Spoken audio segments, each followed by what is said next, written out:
और बड़ा सवाल ये कि सर्वे में क्या कुछ निकला। हालांकि इस पर खुलकर कोई भी कुछ नहीं कहेगा क्योंकि कोर्ट में मामला है और इस मामले की रिपोर्ट भी कोर्ट को ही देनी है। 17 मई को ये रिपोर्ट देनी है। इससे पहले कल का दिन और सर्वे टीम के पास है, तो कल का दिन का इस्तेमाल किया जाएगा या फिर आज ये कार्रवाई पूरी मानी जाएगी। ज्ञानेंद्र का रुख एक बार मैं फिर से करना चाहूंगी। Gyanendra, over to you. क्या कुछ तस्वीरें आपके पास? तस्वीरें बिल्कुल भी नहीं बदली हैं। तस्वीरें बस ये बदली हैं कि इंतजार की घड़ी जो है वो अब यहाँ पर लोगों की शुरू हो गई कि अब कब खत्म होगी, और बस केवल और केवल नज़र लोगों की यहाँ बनी हुई है। बिल्कुल साफ करा दिया गया है। गाड़ी एक दो गुजरी थी लेकिन वो श्रद्धालुओं की गाड़ी थी।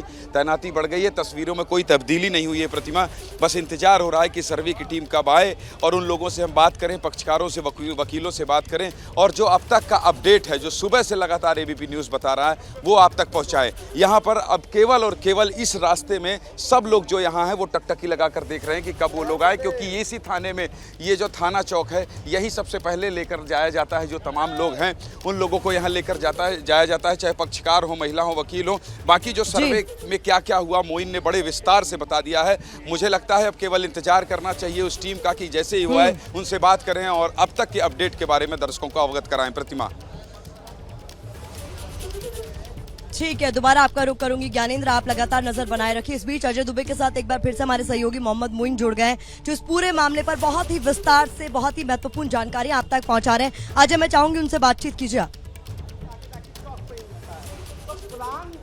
निश्चित ही ये पूरी जो चर्चा है आज की, कितने प्रतिशत काम पूरा हो गया है, सुरक्षा के इंतजामों के बीच कब निकलना शुरू होगा, ये वो सवाल हैं जो आज के सर्वे के पूरे होने पर रहते हैं। मोइन जी, क्या लग रहा है आपको? आज का सर्वे पूरा समय तो कब का हो गया, अब तक निकल नहीं रहे लोग? देखिए, जो हमारी अपनी जानकारी है कि आज का सर्वे 11:40 11:42 के आसपास पूरा हो चुका था। उसके बाद नोटिंग की जा रही थी, यानी आज जो भी कार्रवाई की गई उसका ड्राफ्ट तैयार किया गया। उसके बाद जो भी सभी पक्षकार हैं उनके नीचे उनके दस्तखत कराए गए। लेकिन अभी देरी क्यों हो रही है वो बहुत पुख्ता तौर पर जानकारी नहीं है, लेकिन हमारे जो सूत्र हैं वो ये जानकारी दे रहे हैं कि जो पश्चिमी हिस्से की एक दीवार है, दीवार के पीछे एक खंडहर नुमा अवशेष है, उसको मलबा हटाए जाकर के वहां नीचे सर्वे कराए जाने की मांग वादी पक्ष यानी हिंदू पक्ष की तरफ से की गई है। वो बहुत व्यवहारिक तौर पर इतनी समय सीमा में संभव नहीं है। मुझे लगता है इसी मामले को लेकर जो कोर्ट कमिश्नर हैं वो सभी पक्षों के साथ बैठक कर रहे हैं। 1:45 बज गया है। 1 बजे ज्ञानवापी मस्जिद में ठीक अजान होती है और 1 बजे से पहले ही नमाजियों का वहां एंट्री शुरू हो जाती है।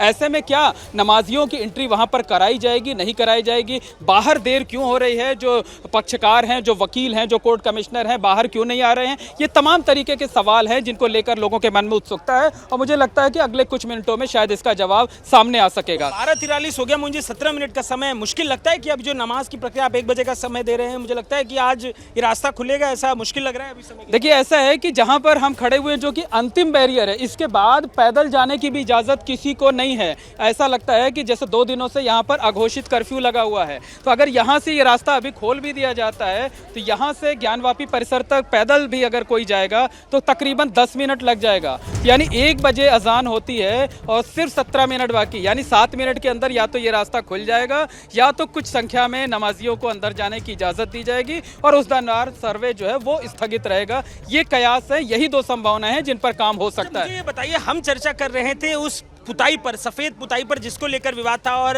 उन्होंने, कमिश्नर ने बोला भी कि इसको लेकर काम किया जाएगा। वो भी क्या चर्चा का विषय हो सकता है? लंबा चर्चा है, समय लग रहा है। देखिए, ऐसा है ना कि जिस आप अंदर के मस्जिद के अंदर के हिस्से की, जहां पर पेश इमाम बैठते हैं, जहां पर क़यादत करते हैं, जहां से तकरीर करते हैं, वहां जो ग्रे कलर के पत्थर लगे हुए हैं, बड़े बड़े पत्थर, उनमें कुछ हिस्सों पर पुताई की गई थी। उसको लेकर विवाद हुआ था। कुछ देर तक सर्वे का काम बाधित भी था, लेकिन बाद में उसे कोर्ट कमिश्नर ने सुलझा दिया था। फिर बाहर जो मस्जिद का आंगन है, आंगन में जो तालाब है उसके पानी को हटाए जाने की मांग को लेकर विवाद हुआ था। और मेरी जो जानकारी है उसके मुताबिक मस्जिद में सिर्फ एक दीवार है, पिछले हिस्से में 3 तरफ जो है वो लोहे के बड़े बड़े एंगल से, गार्डर से जो है उसको बैरिकेड किया गया है। तो जो पीछे की दीवार है उसके पीछे जो है खंडहर नुमा अवशेष है और उस अवशेष के नीचे के पास जो है वो मलबा बहुत बड़ी मात्रा में है। उस मलबे को हटाकर नीचे जो है वहां पर सफाई कराए जाने की मांग, वहां सर्वे कराए जाने की मांग वादी पक्ष की तरफ से की गई है। अंतिम तौर पर फैसला नहीं हो पाया क्योंकि मेरा जहां तक मानना है कि बिना बुलडोजर के इस्तेमाल के वो मलबा हटाया ही नहीं जा सकता है। खाने की भी मलबे का जिक्र हो रहा था, मुझे ये भी एक सूचना मिली कि जो वहाँ पे कुछ टूटी मूर्तियों के अवशेष हैं वो मलबा डाल के उसको ढका गया था। ऐसी भी कोई बात आपके सामने रखी गई क्या कि उस मलबे को हटाया जाएगा? चीजें देखिए, तहखाने में कल जो सबसे पहले दिन का फोकस था वो तहखाना था और तहखाने से भाई साहब आपसे बार बार रिक्वेस्ट कर रहे हैं कि पीछे हट जाइए, आप क्यों डिस्टर्ब कर रहे हैं। तो मलबे के नीचे जो है, मलबे के अंदर तमाम गंदगी थी और उस गंदगी को साफ किया गया और जो गंदगी हटाई जा रही थी, जब सफाई की जा रही थी, तो उस एक एक पल की भी वीडियो रिकॉर्डिंग, फोटोग्राफी कराई जा रही थी